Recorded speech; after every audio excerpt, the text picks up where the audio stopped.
girls in school. As mentioned in Time for School, globally, girls are not in schools at levels equal to boys. And there are many reasons why this is true, particularly in secondary school. Remember, that's what middle school and high school are called in much of the world. While progress has been made, it's been uneven around the world. For example, in Niger, there were 37 girls for every 100 boys in secondary school in 1990. In 2012, it was 67 girls for every 100 boys. That's a big increase. But it's also still a lot of girls missing from secondary school. Girls who were likely married off or considered less valuable than the school fees their parents would have to pay. Other countries have made relatively more progress.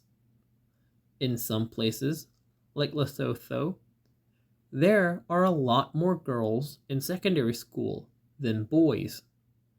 While that at first may seem very cool to a girl, often it's because boys are already working in places like mines or factories. It's not good when boys are missing from school either.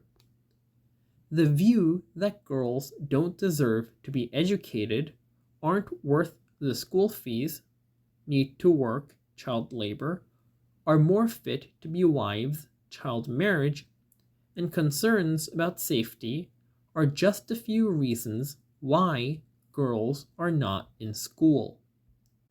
Safety is a major concern as many girls are hurt or abused on their way to and from or even in school.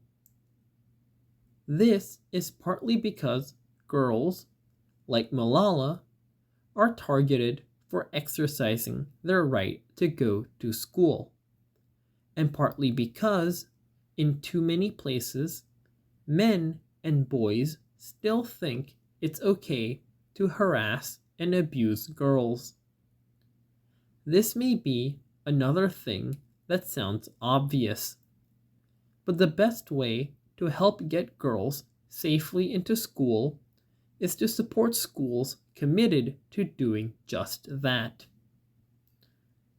In Kibera, a large slum in Nairobi, Kenya, Kennedy Odede started a free school for girls to provide a high-quality education in an environment where it's safe for girls to learn and play. It's appropriately named Shining Hope for Communities, Ch4.9 for short, and today is made up of the girls' school plus a variety of services open to the public, including a health clinic, a clean water facility, and a library with internet access, all sending a signal that Ch4.9 is investing in girls and their families, friends, and neighbors. Ch4.9 is transforming its Kibera community, and it all started with a focus on girls, like Esther, whose name has been changed for her safety. Esther was an orphan who, after being taken in by an uncle, was overburdened with housework, which she was expected to do before she did anything else, like her homework. She was severely beaten by her uncle's wife. Already a student at the Kibera School for Girls, Esther was brought to Ch4.9's safe house, where she was given the time and space to heal. Today, she's thriving personally and academically. Esther dreams of being a teacher when she grows up, and even of starting her own school, just like Kennedy did, where girls can be safe while studying and dreaming. Getting to know Kennedy and his wife, Jess, his partner in show FCO, over the past few years has been inspiring and a lot of fun. If you look at the picture of Kennedy here and the one of Jess surrounded by their students on the back of this book, I think you'll understand why. I had the chance a couple of years ago to see their work firsthand in Kibera and to meet the remarkable Show FCO girls.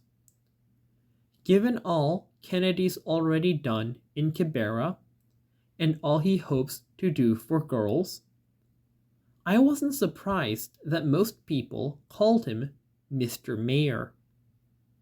Any place would be lucky to have a visionary leader like Kennedy. For more about Show FCO, about how you can get involved, and to learn more inspiring stories like Esther's, visit showfco.org.